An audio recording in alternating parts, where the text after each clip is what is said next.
Atenção! Começa agora uma teleaula de inglês do ensino médio. Você vai assistir a teleaula de número 40. Bons estudos!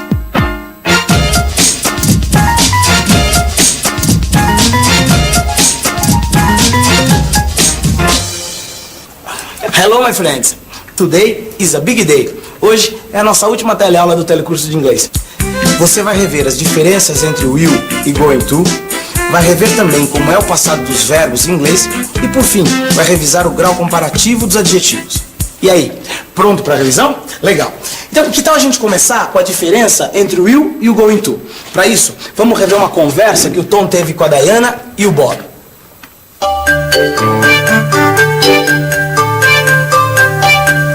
Do you have plans for the future, Diana? Yes, I do. I'm going to study medicine after I finish high school. What about your friend?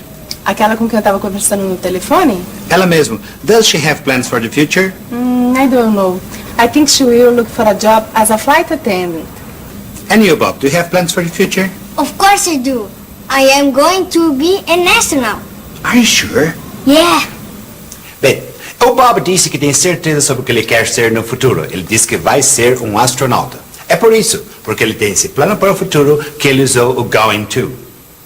Para falarmos dos planos que temos para o futuro, usamos going to. E usamos will quando falamos do que achamos que pode acontecer no futuro. Por isso, a Diana usou will para falar dos planos da amiga dela para o futuro. Ela não tinha certeza do que a amiga ia fazer. Agora, para falar dos planos dela mesma, Diana, para o futuro, ela usou going to. Eu sei que o assunto aqui é sobre o futuro, mas já que a teleaula é uma teleaula de revisão, que tal a gente voltar um pouquinho para o passado? Passado dos verbos em inglês, bem entendido. Você lembra como eles são? Vamos recordar como é que é o passado do verbo to be. No presente, eu digo I am. No passado, eu tenho que dizer I was. No presente, a gente diz you are. No passado, you were. No presente, he is, she is, it is. No passado, he was, she was, it was. No plural, é ainda mais fácil. Presente, we are, you are, they are. No passado muda para we were, you were, they were. Bem, como você pode ver, o passado do verbo to be não é dos mais difíceis, não é verdade? Mas tem outros passados de outros verbos que já foram estudados no nosso curso. Como, por exemplo, o passado dos verbos regulares. Colocar os verbos regulares no passado em inglês é mesmo muito fácil. Lembra como é que é? Os verbos regulares fazem o passado em ed. É simples, é só você acrescentar a terminação ed no final do verbo. Por exemplo, work no presente, worked no passado. Agora, o mais fácil de tudo é que o passado é conjugado da mesma maneira para todas as pessoas. Agora, é legal você lembrar que tem algumas regrinhas, não é mesmo, Júlio? Perfeitamente. Quer ver só? Quando um verbo termina em Y e antes da letra Y tiver uma consoante, a gente tira o Y e acrescenta IED. Por exemplo, study, studied. Agora, quando o verbo terminar em E, a gente só acrescenta a letra D. Por exemplo, love, loved. E do auxiliar did, você lembra? Da mesma maneira que nós usamos o do no presente, nós usamos did no passado. Agora, não se esqueça que quando você usa o auxiliar did, o verbo perde a terminação ed, que é a terminação do verbo no passado. Veja esse exemplo. Did you work yesterday? No, I didn't. Você reparou nessa cena que nós acabamos de ver que eles usaram o did como auxiliar do passado? Pois é, sempre que você quiser fazer uma pergunta no passado, você tem que usar o auxiliar did. E eles usaram também o didn't, que é a mesma coisa que did not.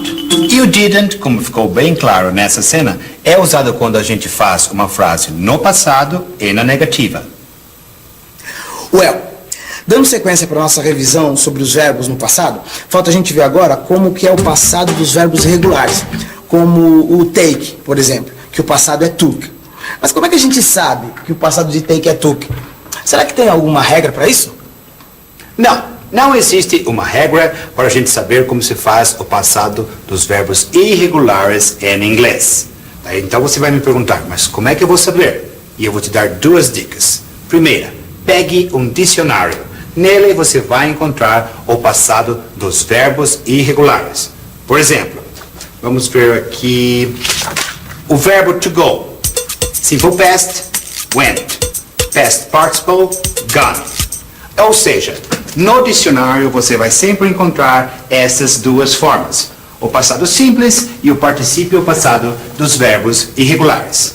E a segunda dica é esta.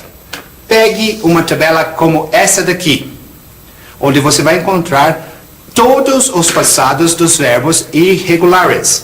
E você tem que ir memorizando verbo por verbo, ok? Recordar é viver. E aqui no nosso caso, recordar é aprender cada vez mais.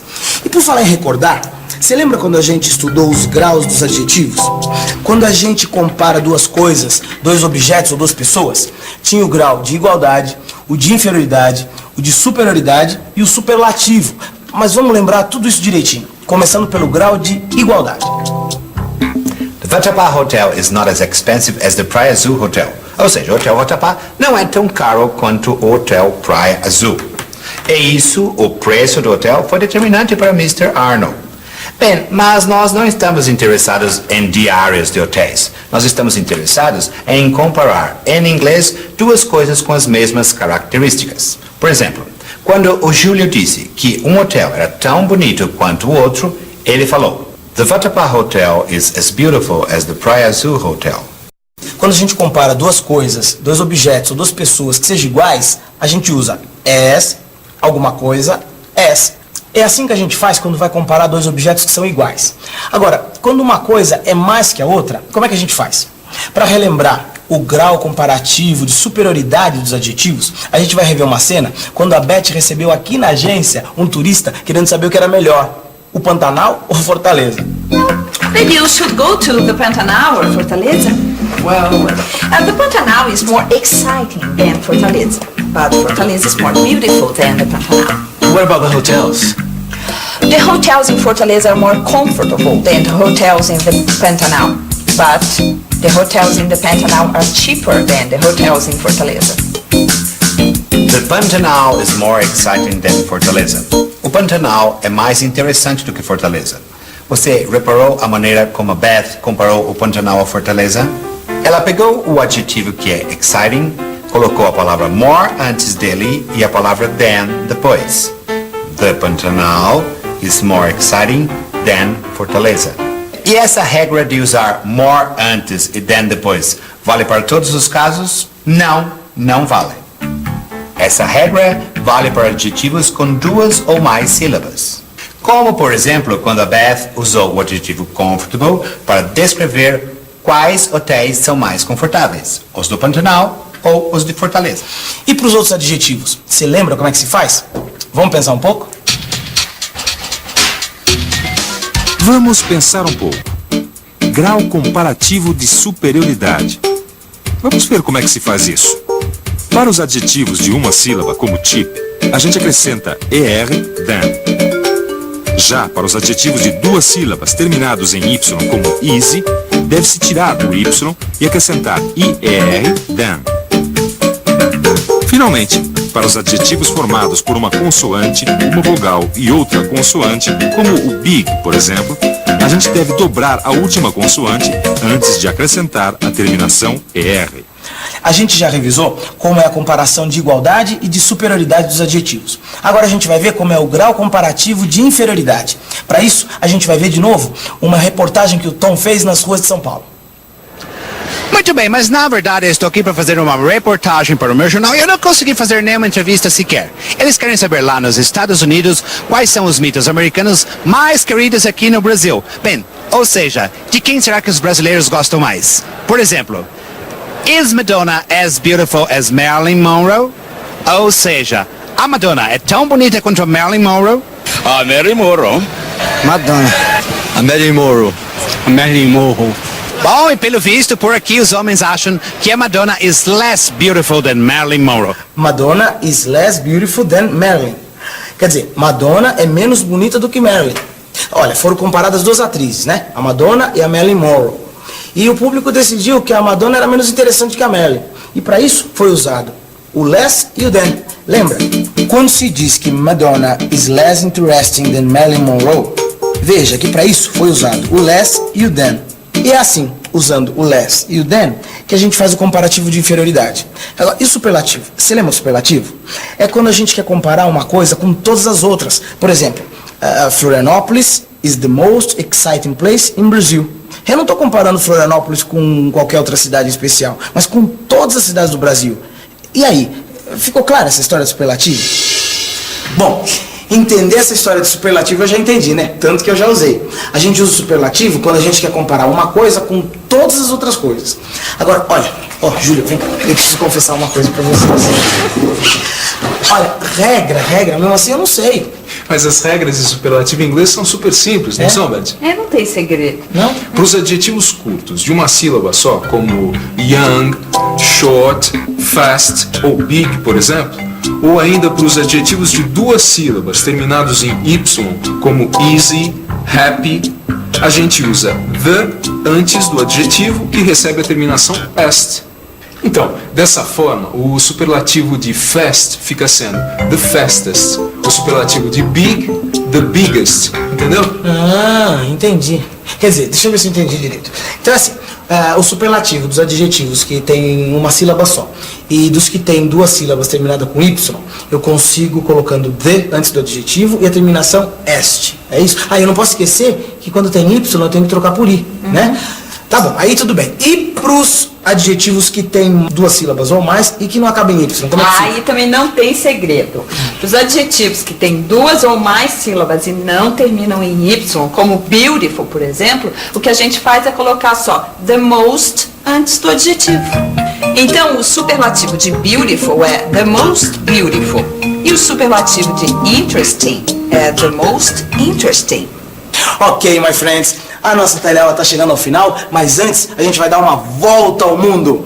Pela última vez, let's travel together!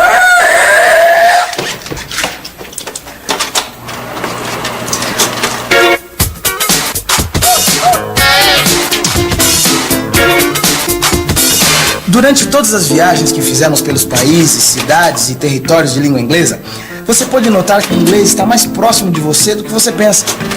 E que a língua inglesa pode ajudá-lo a se aproximar de outras realidades e aprender com elas. Esperamos que você tenha gostado e que após o término do curso, você se interesse mesmo a ler e aprender sobre a história de outros países e, claro, sobre a nossa própria história também.